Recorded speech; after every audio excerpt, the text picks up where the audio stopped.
My name is Elena Voss. I am 28 years old. On our honeymoon trip, the man I trusted the most pushed me off a mountain cliff and left me there to die, but somehow I survived. For 3 months, the world believed I was gone. Last night I returned home, but what I saw there made my whole body go numb. Before I reveal what truly happened, make sure to like this video, subscribe to the channel, and share your country in the comments below. Now, let's begin. I always thought I was one of the fortunate ones. My life had been steady and kind to me, filled with warmth, surrounded by people who loved me, and a future that seemed almost too perfect to question. When I met my husband, everything felt like it had fallen into place. He was gentle, attentive, and always knew exactly what to say. He had this way of making me feel protected, like no matter what happened, I would always be safe with him. Things between us moved quickly, faster than most would consider normal, but I never stopped to doubt it. It all felt natural, like it was meant to happen. My family welcomed him without hesitation, my friends trusted him completely, and I gave him every part of myself without holding back. My time, my trust, my heart. So when he got down on one knee and asked me to marry him, there was no pause, no second thought. I said yes without fear. The wedding felt like a dream brought to life. Everything was flawless, filled with laughter, joy, and smiling faces everywhere I looked. And him, the way he looked at me made me feel like I was the center of his universe. Or maybe that's just what I wanted so badly to believe. After the ceremony, we planned our honeymoon in a quiet, remote place, far away from the noise of the world. A place surrounded by towering mountains, cool air brushing against the skin, peaceful silence, and endless skies stretching above us. It felt like the perfect beginning to a perfect life together. The first few days passed normally. We explored the area, took photos, laughed, and talked about what our future would look like. Everything seemed fine on the surface. But slowly, almost unnoticeably, something began to shift. At first, it was subtle. He grew quieter, distant in a way I couldn't explain. Sometimes I would speak, and he wouldn't respond at all, just stare off into nothing like he wasn't even there. I tried to brush it off, thinking maybe he was tired or stressed. But then I started noticing something I couldn't ignore: his eyes. The way he looked at me had changed. The warmth was gone. The softness I once saw had disappeared. In its place, there was something cold, something empty that made my chest tighten without reason. One evening, as the sun was setting, we were walking near the hills. The sky was painted in beautiful colors, and for a moment I remember smiling to myself, thinking how lucky I was to have this life. I moved closer to him, reaching for his hand, hoping to feel that closeness again, but he pulled away. I froze, just for a second, but it felt longer. "Is something wrong?" I asked quietly. He didn't answer, he didn't even look at me. He just kept walking forward like he hadn't heard me at all. That silence felt heavy, suffocating in a way I couldn't explain. And for the first time since I met him, I felt uneasy standing beside him. That night, sleep never came. Something deep inside me kept whispering that something wasn't right. I kept going over every moment in my mind, wondering if I had done something wrong, if I had said something I shouldn't have. The next day, he acted like everything was completely normal. He smiled, he talked, he laughed just like before, as if the night before had never happened, and I let myself believe it. I convinced myself I had imagined everything, that I was overthinking, that it was all in my head. But somewhere deep inside, a quiet fear had already taken root, and it wasn't going away. On the third day, we decided to climb higher into the mountains. The view from the top was breathtaking. Clouds floated beneath us, and strong winds rushed past like whispers from the sky. It felt like we were standing above the world itself. For a moment, I felt happy again. I thought maybe everything really was fine. Maybe I had been wrong all along. I walked a little ahead, taking in the view, letting myself enjoy the moment. Then I turned back to look at him. He was standing still, just watching me. And something about the way he looked at me made my heart sink. There was no love, no warmth, no emotion in his expression, just silence, just emptiness. "Come here," he said. His voice was calm. Too calm? I smiled faintly and began walking toward him, step by step, getting closer to the edge. The wind grew stronger around us, pushing against my body. The ground beneath my feet felt less stable with every step, and something inside me started screaming, telling me to stop. But I didn't listen, because I trusted him, because he was my husband. Because I never believed he could ever hurt me, I stopped right in front of him. "Look at the view," he said softly. I turned slightly just for a moment, and in that exact moment everything changed. A sudden force hit me, a strong, unexpected push. I lost my balance instantly.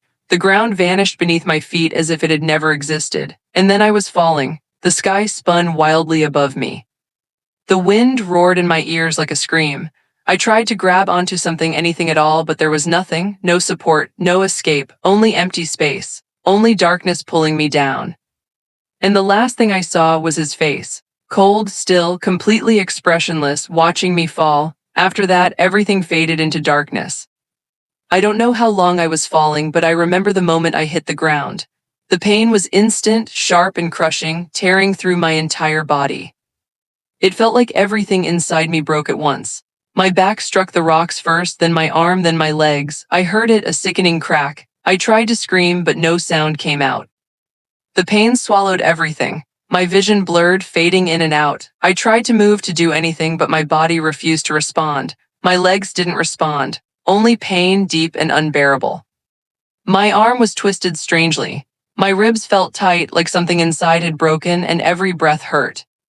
I opened my mouth to scream, but only a weak sound came out as the sky above me spun and the cold wind hit my face.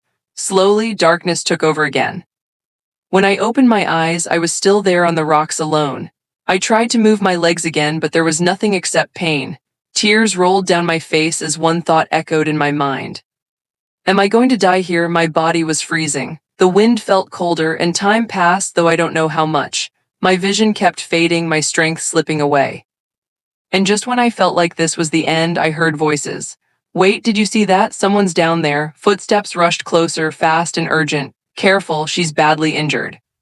Hands touched me gently. Hey, can you hear me? I tried to respond, but I couldn't. Everything went black again. The next time I woke up, I was inside a small shelter with wooden walls, dim light, and cold air. My body was wrapped in bandages, my legs tightly supported, pain still burning through them.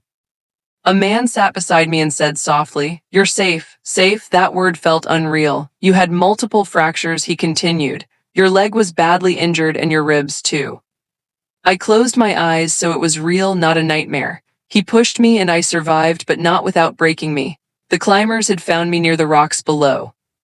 At first, they thought I wouldn't make it. If we were a few minutes late, he stopped, but I understood. Days turned into weeks. Recovery was slow and painful. Every small movement hurt. Sometimes I tried to stand and fell again, my legs trembling, weak and unstable. The climbers took care of me. Simple, kind people. They didn't ask questions or force me to explain. They just helped, and in that silence, my thoughts grew louder. Every night I saw it again. The fall, the push, his face cold, empty. Without regret, I would wake up suddenly, breathing fast, my heart racing. Sometimes I whispered to myself, why, what did I do wrong? But deep down I already knew the truth. He didn't just hurt me, he tried to end me. The climbers offered me a phone many times, told me I could call my family, but I didn't, not yet, because I wasn't ready. If I went back, everything would change and I needed to be strong. 3 months passed. My body slowly healed, at least enough to walk again. The pain was still there, but I could move.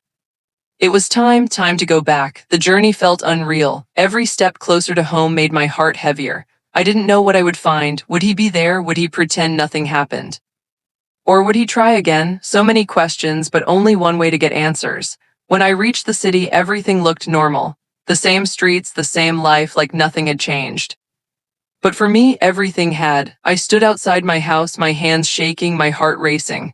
I took a deep breath and stepped inside, but what I saw there made my whole body go numb.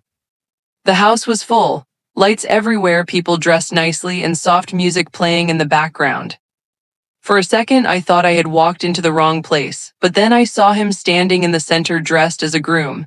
My breath stopped. My husband was smiling like nothing had ever happened, like I had never existed. And then my eyes moved to the bride and my world shattered again. It was her, my sister, dressed as a bride, standing beside him, smiling happy. My legs almost gave up. The pain I felt in that moment was worse than the fall. I took a step forward, then another, my heart racing and my hands shaking. I was about to scream, about to run toward them, to stop everything and tell everyone the truth. But suddenly a hand grabbed my arm. I turned. It was my mother. Her eyes were filled with tears. Shock, fear, relief. "You're alive," she whispered. I held her tightly. Mom, he tried to kill me, I said, my voice breaking. He pushed me from the mountain and now look at this. He's marrying her, she's in danger. But instead of reacting the way I expected, she quickly pulled me aside, away from everyone. Listen to me, she said urgently. You don't understand everything yet. I froze. What do you mean? Her face turned serious, heavy. There's something you need to know first. My heart started pounding again. What truth? I whispered.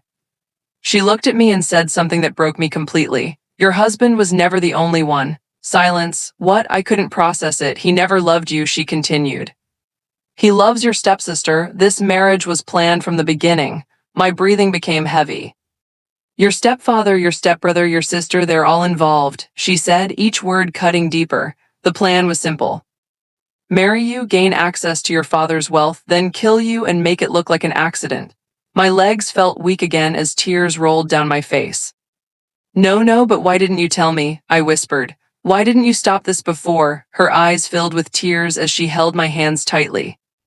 I didn't know before, she said, her voice breaking. I swear I didn't know. I found out after you were gone, after they told us it was an accident. Her voice trembled. I was broken. I thought I lost you, but something felt wrong, very wrong. I stared at her, unable to speak. At first, they acted sad. She continued, they cried in front of everyone's, pretended like they lost you. But later, I started noticing things. They were normal, too normal. No pain, no grief, like nothing had happened. A chill ran through my body, and then one night I heard them talking. I wasn't supposed to hear it, but I did. Her voice dropped to a whisper. Your husband said it's finally over. And your sister, she laughed. She said, now nothing is standing between us. My vision blurred as tears fell. That's when I understood. My mother whispered, this was never an accident. I couldn't breathe, so I stayed quiet. She continued, watching them, listening, trying to understand everything. I placed a recorder in the house and slowly I got the truth. She looked straight into my eyes. They planned it. Your husband, your sister, your stepfather, all of them. My world shattered again, and today, she said, her voice turning cold. I was finally ready to expose them, but I thought I lost you. Her voice broke. I thought my daughter was gone. I hugged her tightly. I'm here, I whispered. For a moment, everything was silent. Then the wedding music reached us again and reality hit. They're about to get married, I said. My mother nodded. This ends today. I wiped my tears. The fear was gone. In its place was something colder, anger, clear, sharp. I turned toward the hall and walked in step by step. The music was playing, guests were smiling, the ceremony about to begin, and then someone saw me. A woman gasped. The music stopped. All eyes turned toward me. Silence, pure silence. My husband's face changed first, the color draining from it. My sister froze. My stepfather stepped back like they were seeing a ghost, and maybe they were. I kept walking slow and steady. Every step echoing in that silent room until I stood right in front of them. I looked at him. You should have made sure I was dead. My voice was calm, and that made it worse. Whispers started. What is she saying? She was dead. Is this real? My husband stepped back. This isn't possible, he stammered. For the first time, he looked scared. I remember everything, I said quietly. The fall, the push, you try to kill me. Gasps filled the room. No, she's lying, he shouted, but his voice was weak, unstable. That's when my mother stepped forward. Let's hear the truth, she said. She connected her phone. The screen lit up and the room went silent again. Then a voice played, my husband's voice. Everything went exactly as planned. My heart pounded, then my sister's voice. No one will question it. It looked like an accident. Then my stepfather, good, now we just wait. The property will be transferred soon. And finally my stepbrother. And after that we're done pretending. The room exploded. People stood up. Gasps, shock, anger, faces turned toward them. No more smiles, only disgust. My husband stumbled back. This is fake, he shouted, but no one believed him. Not anymore, because this time the truth had a voice and everyone heard it. Within minutes, the police entered the hall. They already had the evidence. One by one, they were taken away. My husband, my sister, my stepfather, my stepbrother. No more lies, no more acting, just consequences. I stood there watching everything. Not broken, not weak, but free. That night, everything ended and everything began again. I lost the people I thought were mine, but I found something more important, the truth and myself.